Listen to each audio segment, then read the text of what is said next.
अगर सरकार ने कोई रास्ता निकालना होता तो इतनी बैरिकेडिंग नहीं करती। एक तरफ तो वो बातचीत को कहती है भी हमारे साथ बातचीत करो, और दूसरी तरफ इतने प्रबंध करती है, बैरिकेड करती है। जी। वो एकदम अपने वादों से मुकर गई है। हुँ, वो नहीं चाहती कि किसानों का भला हो, हुँ, नहीं चाहती इस देश का भला हो। हुँ, वो चाहती है अपनी जो उनकी पुरानी सोच है बीजेपी की भी, यहीं देश में दंगे हो, भड़के, हिंसा हो, इसको देख के किसान भड़केंगे बैरिकेडिंग। किसान रास्ते ब्लॉक करते हैं या रास्ते बंद करते हैं, तो हम बोलते हैं भी हमने तो किसान तो अपने घर बैठे हैं। तो सरकार ने 9 तारीख से बिल्कुल रास्ते ब्लॉक कर दिए। जो अम्बरसर से दिल्ली रोड जाता था वो भी बंद है। अब ऐसे लगा लो भी जैसे आप पाकिस्तान के अंदर नहीं जा सकते। अब हरियाणा पंजाब का ऐसा इन्होंने सरकारों ने, बीजेपी की सरकार ने ऐसा बना दिया भी मतलब कोई अंदर एंटर ना हो सके।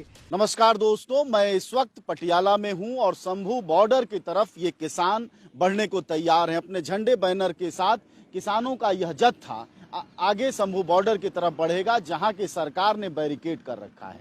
हमने कल फिर दिखाया था आपको, आज फिर हम आपको लिए चलते हैं किसान नेताओं के पास। उनकी क्या तैयारी है, क्या सोचना है, क्या आगे की रणनीति साहब, क्या अब तक की जानकारी, सूचनाएं हैं? हाँ जी, मैं रणजीत सिंह, जिला प्रधान भारतीय किसान यूनियन क्रांतिकारी पटियाला जी ते हम अब यहाँ से तुरेंगे, जी शंभू बॉर्डर पहुँचेंगे। जी ते रणनीति तो हमारी ये है कि हम हमारा समाणा ब्लॉक ते और दूसरे ब्लॉक हैं जेडे वो सारे रास्ते से हमको मिलेंगे, इकट्ठे होके जाएंगे। यहाँ से ये पटियाला ब्लॉक है, ये इकट्ठे हो गए सारे साढ़े हमारे साथी।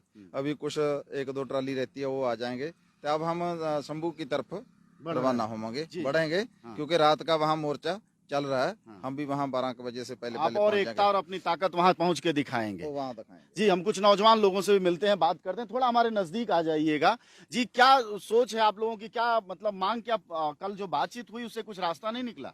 अगर सरकार ने कोई रास्ता निकालना होता तो इतनी बैरिकेडिंग नहीं करती।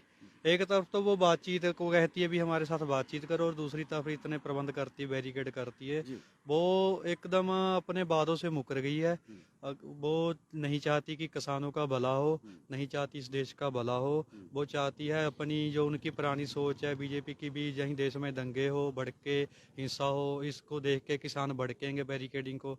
लेकिन मतलब किसान आपका ये आरोप है कि सरकार अपने खुद ही हिंसा की तरफ बैरिकेटिंग करके बढ़ा रही है। आप लोग शांति वार्ता से बात करना चाहते हैं? हाँ, सरकार ही बढ़ा रही है। देखो 9 तारीख से बैरिकेडिंग कर दी, जबकि किसानों का ऐलान था भी 13 तारीख से जाएंगे हम।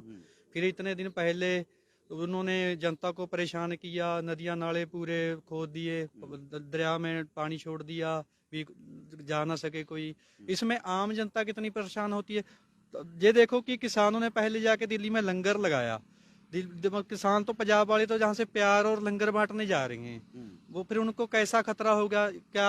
जहाँ पे आप देख लो किसके पास कौन सी तोप है, कौन सा हथियार है, जो इतनी इतनी बड़ी बैरिकेडिंग कर रहे हैं। बिल्कुल, यही किसानों का सबसे बड़ा सवाल है। हम और किसानों से भी बात करेंगे कि आखिर हम भारत की जनता हैं, अपनी मांगों के साथ जा रहे हैं। सरकार ने जो वायदा किया 27 महीने पहले, साल सवा साल चले आंदोलन के बाद, मोदी ने जो वायदा किया उसका पूरा नहीं किया। आइए कुछ और किसानों से बात करने की कोशिश करते हैं, उनकी क्या राय है। जैसा आप, क्या तैयारी आप लोगों की? पहला तो जी आपको सत श्री अकाल, सलाम, राम राम। तो मैं भारतीय किसान यूनियन क्रांतिकारी प्रेस सकत्तर पसियाणा। ते आप हम बोल रहे हैं भी जैसे ला लो भी आज 9 तारीख से सरकार ने रास्ते बंद किए हुए हैं। तो सरकार, लोग पहले बोलते थे भी किसान रास्ते ब्लॉक करते हैं या रास्ते बंद करते हैं, तो हम बोलते हैं भी हमने तो किसान तो अपने घर बैठे हैं।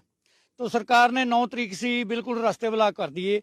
जो अम्बरसर से दिल्ली रोड जाता था वो भी बंद है। अब ऐसे लगा लो भी जैसे आप पाकिस्तान के अंदर नहीं जा सकते।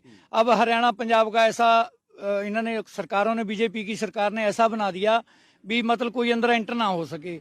अब ला लो भी हमारी रिश्तेदारियां भी हैं हरियाणा पंजाब के साथ, इधर से इधर हम आना जाना है। तो आज देखो भी जो छोटे छोटे अपने रास्ते जाते थे गाँव के बीच में, उसको भी बैरिकेड करके उन्हें बिल्कुल बंद कर दिया। अब लगा लो भी नवे गांव से लेके चीके तक 7 किलोमीटर 8 किलोमीटर जो जाने वाले हैं पैदल रास्ता तय कर रहे हैं। तो इसमें किसानों को तो कसूर नहीं कोई, तो सरकार ने बंद किए हुए हैं। पर हम तो आज अभी देखो यहाँ खड़े हैं शेर माजरे मंडी में, अभी जाएंगे 11 बजे तक हम शंभू बैरीवेल पे पहुंचेंगे।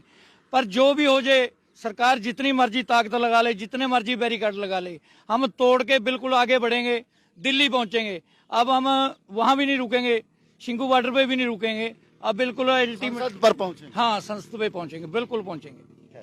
किसानों की यह बातें आप सुन रहे हैं और स्थिति ये है कि किसानों का एक बड़ा जत्था लगातार शंभू बॉर्डर की तरफ पहुंच रहा है। बड़ा सवाल ये है कि कल 5 घंटे की एक वार्ता हुई चंडीगढ़ में, जिसमें गृह राज्य मंत्री नित्यानंद राय, देश के कृषि मंत्री अर्जुन मुंडा और उनके साथ पीयूष गोयल जैसे वरिष्ठ मंत्री मौजूद थे। किसानों की पूरी वार्ता के दौरान यह बात सामने आई कि किसानों की जो मांग है उस पर सरकार तैयार नहीं है, और वह है सबसे बड़ी मांग सभी फसलों पर एमएसपी की, पूर्ण कर्जा माफी की, और उसके साथ साथ शहीद किसानों के परिवारों को रोजगार की, और उससे भी बड़ी मांग है अजय मिश्रा टेनी के बेटे ने जो कत्लेआम किया, जो सरेआम थार गाड़ी चलाई किसानों पर, उस पर न्याय की। लेकिन हकीकत क्या है?